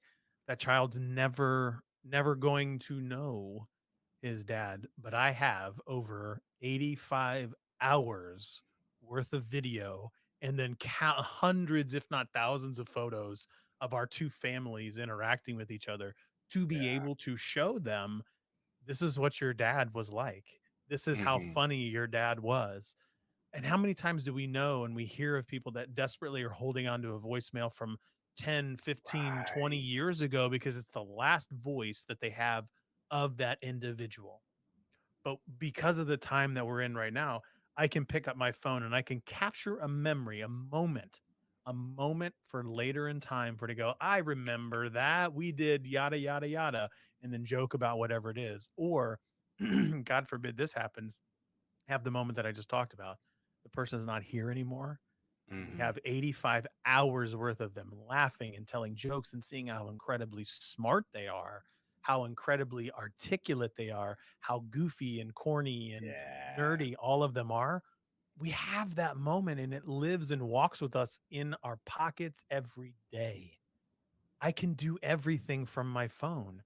And contrary to what people believe, you don't need the most powerful phone. And that's what I didn't really understand with the Pixel 5 is like, you know, yeah, it's only phones and things like that. I mean, I get what my shot was, but the idea is like that's still 4K footage. Like, doesn't Mm-hmm. matter. That is still 4K footage, and it rendered out, 4K footage. yeah, rendered out in 4K, and it was probably that 13 seconds took 3 minutes, 3.5 minutes, maybe. Like, And and and I'll be honest, I don't even know how long it actually took because I was doing other things on the phone. and it's again, it's like being able to share that. Mhm. We've trained an audience to think that this is a bridge too far. So, to kind of bring this all home, Sure. your challenge. I want them to create a video using just your phone. Better, got to render it, I really love it if you would shoot it, render it, edit it all on the phone. Show me how you do it. You got all the options. Go check out my video, how to do it in each respective system. Then, once you do that, upload it somewhere. Probably not Twitter, compression, but something like YouTube, Google Photos if you want. However, you can give us access to it. Find me on Twitter, find Juan on Twitter, tag us both. Say, this is my video for it. I'm going to do 10 days from Saturday. So I don't do math Nice. at this point. So 10 days from when my video launched and all the description or all the details are in the description, I'm going to give you a $75 gift card, who we choose, to Amazon. Dig it. There you go. That's what it is. It's like I'm not going to tell you, I'm not going to give you something like, Juan gave the microphone, and as you can tell, like I have a hard time tolerating bad audio. So that is like the best thing right there. But then you can take the $75 from winning my challenge and you can buy something for your phone. There's a ton of different mobile content creator stuff that's out there. I have a ton of videos on my channel that talks about all these different accessories that you can get with your phone, and you can make quality content using just your phone. And I know you're gonna dig this. I know you're Mhm. gonna I love love it. all of the people that are gonna be sending you things. Yeah. It's just gonna blow your mind how many people have actually finished cool little projects with their phones, and they're so Yeah. proud, and you're so proud for them, and it's like, Yeah. oh, it's so That much love. that's my thing is it's like I want to see this and maybe this is one of those things like this challenge, these individual challenges, getting people to go out there and really capture the content that they've always had the ability to do, and maybe this inspires them to do something a little bit more, and you never know what might come out of this. I was a little anxious if anyone else would kind of pick up on it, or if anyone Sure. else would want to do something like this. And as soon as I got a few folks saying like, "Hey, that's kind of neat," and then you just ran with it, Yeah, it's I like, did. I was yes, like, I didn't even yes. ask. I was just like, I'm doing this thing. My bad. I didn't know if I was supposed to ask, but I just did it anyway. But that's exactly what I was hoping for. Cool. So Cool. thank you, and I appreciate you, and Absolutely, man. I'm really looking forward to seeing what people come up with. Me too. Me too.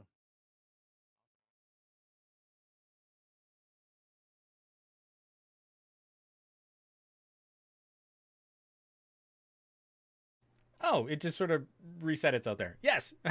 So thank you so much, Scott, for jumping on this. Like I said, I was really excited to see him take this and run with it. and again, it was adorably like that, where he had started already making a video to do a challenge before he even asked me, like, hey, I know you did this first on your channel, but I'm gonna do it now. It was sort of the tone of the conversation. He was just like, yeah, I'm just taking this, it's mine now. So I was really stoked that he was game, that he was interested in this. So this is phone challenge too, to make it's not even making a full video, and I've already seen some of the clips that have been sent in. Scott's gotten some of the submissions. Like, one of them was even shared out of Instagram, and it's so good. I mean, like, what this person shot, composed, did all these video transitions, really killer. I mean, just like phenomenally good stuff. And so, just as a fun project, he's not asking you to put together a full review. He's not asking you to do like a 10-minute video. It's nothing that intense. Like, you put together the intro for a video series that maybe doesn't even exist. And so I was joking around in the comments, like, if I do one, I kind of want to my mom is an amazing quilter. Like, I kind of want to do, like, if she had her own quilting show, like, I would, what would her intro look like? It's fun because it's kind of just sparking those little, like, well, what could I do, and how would I pull that off? And even just thinking about it, you're already considering the usage of a phone that's far and away more advanced than what we usually talk about for electronics and for gadgets and stuff. So I'm stoked for him too, because, like, when you really sit and watch this stuff, just like I was when I was really sitting and listening to all the podcasts that came in, it was hard not getting, like, a little choked up about it, not getting a little emotional. Like, people really putting their effort out there, people really rising to the occasion. And so I think Scott's gonna have a really good time looking at all of this all this content coming his way. So I'm really stoked. The link is going to be in the show notes, but if you go to Scott's channel, technically speaking, excuse me, I really want to try and send some content his way. Scott completely restructured, like, his live stream schedule, the types of videos that he was doing, kind of backing off some of the more traditional YouTubery stuff. And his commentary, I think his commentary has never been more fun to engage with. But you look at his channel stats, and I don't think they've ever been lower. Like, I'm looking at one of his video streams, like, getting 130 views, but it's all about this really great tips and tricks for using better gear to improve your photos and videos. And you're like, this video should be performing better. It's a good video, and it's a really good look at the topic. And 100 views on a channel with 20,000 subscribers is pretty weak sauce. So I normally don't just, like, say, hey, let's take advantage of the algorithm and let's try and rig it. I mean, that's not what I'm saying. I would hope that, give Scott a sub, thumbs up some of his content, maybe click the bell icon, like, some participation, because he's making good stuff and he's hosting some really engaged conversations. And I think it's more deserving of awareness than what YouTube's going to do for him. Dave Burns, people that would want to connect with his community are being led into a different, more bland auditorium. And Barry, yeah, again, Peachey is solid. It's funny too, because, like, he's kind of like I was with LG, but with the Pixel, right? He wears his Pixel fandom on his sleeve, and I feel like that's an underrepresented voice.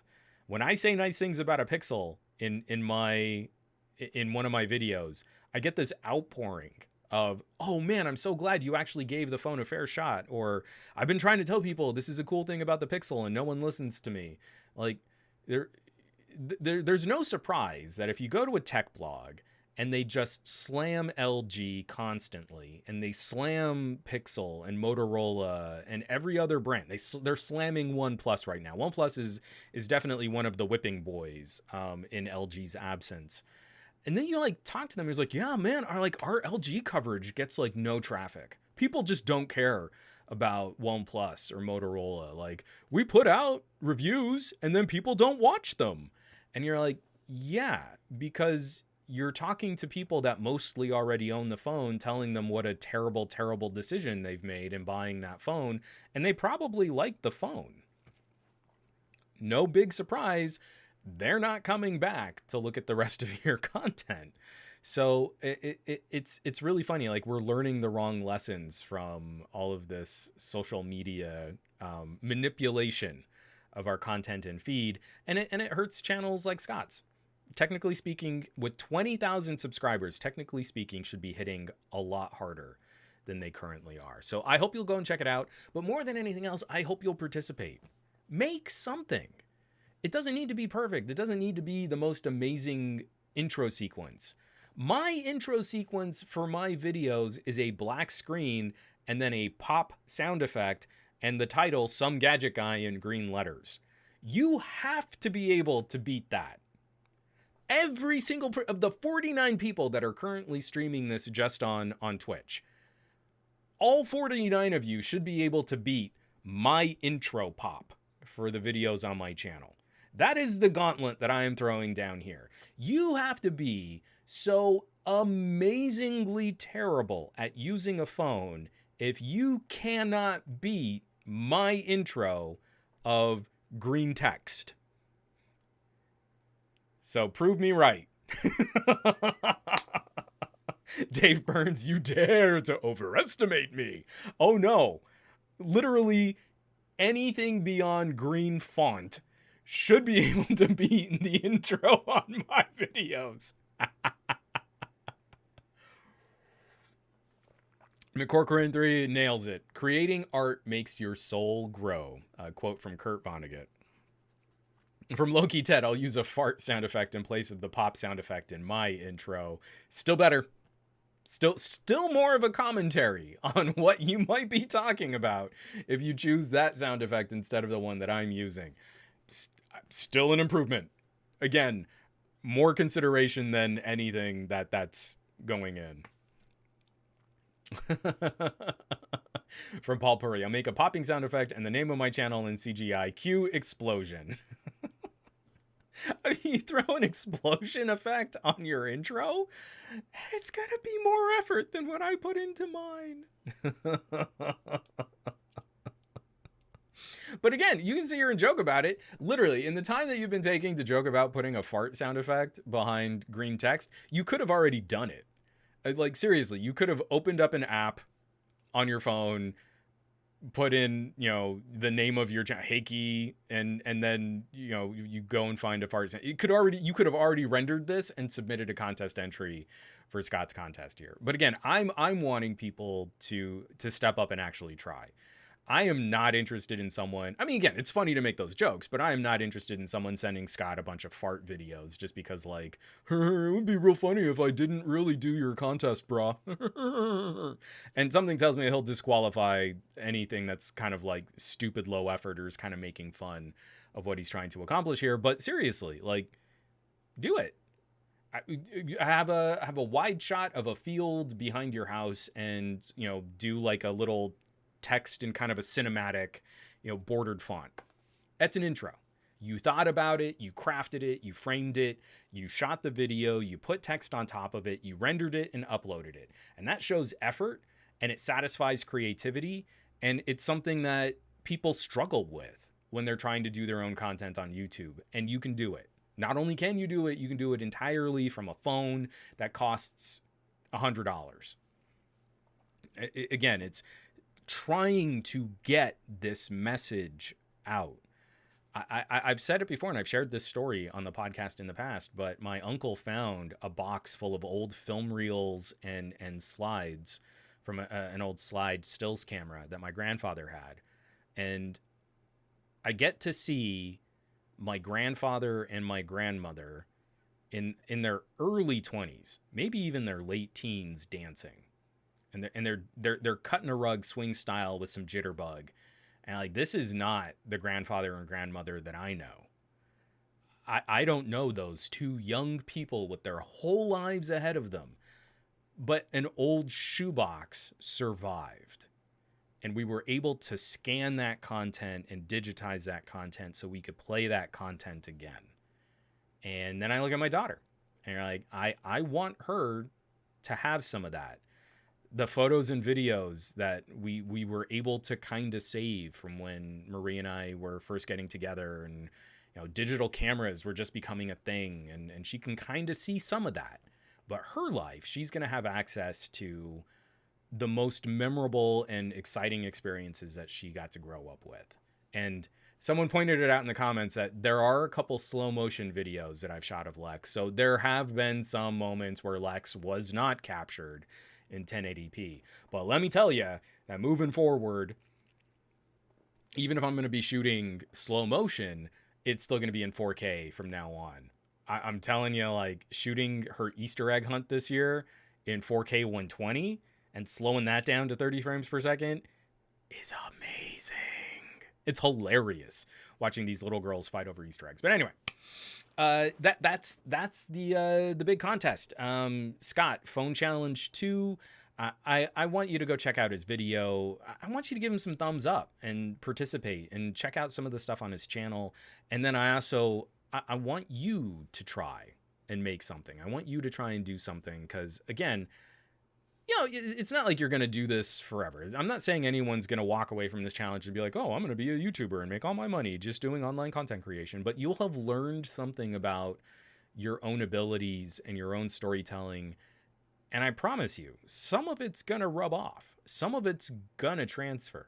The next time you think about, like, hey, let me shoot this video at a birthday party, instead of just sending like 2 minutes of, unedited footage of people singing happy birthday with like shaky phone cam, you're going to trim the head and tail. Maybe you'll throw on a sticker. Maybe you'll put in some text. Maybe you'll cut up a couple little slices of B-roll so that it's singing happy birthday under it, but then there are close-ups of people like laughing and smiling on top of a birthday cake. And that effort is going to be greatly appreciated by your other family and friends. It matters. Again, I shared Easter egg hunt video most recently, and my family got such a kick out of that. It's little girls fighting over Easter eggs set to beautiful opera in 1/4 slow motion at insanely high quality. Now, 4K high quality. It looks awesome. So, yeah, I feel like we're kind of coming to the end here. I had a couple other stories here. Excuse me. Like, there's an update. Sennheiser is going to be selling off their consumer audio division. Excuse me. I'm trying to catch my breath here, and I've got kind of a burp and a hiccup that are both fighting right now. And it's not, I don't know which one will win, but whichever one does, we all lose. Sennheiser is going to be selling off and kind of operating under a company that works on hearing aids. That could be kind of interesting just to keep an eye on as we look at like the next generation of noise reduction technologies. And then there was also the story about Microsoft shelving Windows 10X. I think I'm going to save that for next week. We can kind of talk about more like Windows on ARM and where mobile computing should go, how I hope that eventually we'll get like a Windows phone again if Windows is on ARM. But we'll save that as we kind of wrap this up here. Boeing by RIP Old Man Senny. Maybe stand up. Let that diaphragm stretch. I'm just gonna stretch. And Dave Burns, yeah, they're gonna shelve Windows 10X. So from Microsoft, they're saying that whatever direction they're gonna head in, this is one of the projects that's just gonna be kind of backburnered. I haven't heard language that it's getting totally canceled, but it's Microsoft. So as soon as something sort of falls out of that kind of focus, then you move on. Whether or not that means we get a Neo or a Surface Duo 2 or some other type of follow-up product, we'll have to see. But folks, this has been a really fun podcast to put together. I love it when I can also do one of these like pre-recorded segments, join you guys in the chat directly for a bit. It's just really fun to kind of shake things up. I'm really excited next week. I've got a sponsor that I'm really excited about. Oh, and actually, funnily enough, the sponsor is a video editing app. It's kind of a plug-in service that helps you do really fast, like keyframes, punch-ins, cropping, zooming, and it's pretty effective at helping you like trim the content of a single video. So that is going to be at the head of my podcast next week. I would get excited, you know, like, oh, someone wants to advertise on my podcast. That's kind of fun. Sponsors are kind of fun. And then I get to buy food for my family. So be on the lookout for some more content coming up. I've got my OnePlus 9 sort of comprehensive wrap-up review after a couple updates, getting the camera review out. I am going to have audio reviews for the OnePlus 9 Pro and for the Black Shark. So I've got the samples. I've just got to do the relaxed fit speaking to camera recording. So those will be out on the Patreon, patreon.com/SomeGadgetGuy. And then I'm finally going to be wrapping up another wireless lavalier mic. This little wireless Bluetooth enabled transmitter recorder. It's a really great little product. Again, competing in that space against where I've been really excited by Rode and Samsung and Comica. Another option that I think is going to be pretty solid, a little more expensive, but still pretty solid. So some good stuff. I'll kind of come into a head as my family figures out how we're going to pack up and move. And at some point, all of this in my background is going to change. So it'll be fun. I have no idea what it's going to look like. It's going to be scary. So thanks so much, everybody. Thank you for tuning in, for contributing. This chat is always soul replenishing for me, getting to kind of mix it up and see the comments that y'all post. And then also that last plug to try and get out there sometime this week. Do something to participate, to share, to contribute. If it's on Glowing Rectangles, if it's on the subreddit, that's great. But also just for anyone's individual channel. Check in on some channels that maybe you haven't seen in your YouTube recommendations. Peek in on some of the creators that maybe aren't getting the algorithm push that that you think that they might deserve. There's this really rich conversation that's happening, but it's kind of getting shoved into the background of whatever popularity metric is running most aggressively that day. And I think we all can. I think we can all make a little bit of effort. A like, a thumbs up, a tweet, a share, a Reddit post, a comment, something to encourage some kind of attention for the people out there that are making really cool stuff. I'm preaching to the choir. I know y'all are out there. It's just pushing, you know, being the change we want to see in the world. That's where I'm at. And, you know, write your elected officials. Tell them you support right to repair, net neutrality, and smarter regulations for telecoms. It's probably the thing to do. All right, folks, let's wrap that up there before I just re-record the entire podcast. I want you all to have an amazing week with your technology. I want you to do awesome with your tech. I want you to be awesome with your tech. And I hope to see everyone back here next week for another episode of the Monday Morning Tech Chat Show on the SGGQA podcast channel. Take care. Be well. Go do something fun. And I hope to catch you back here next week.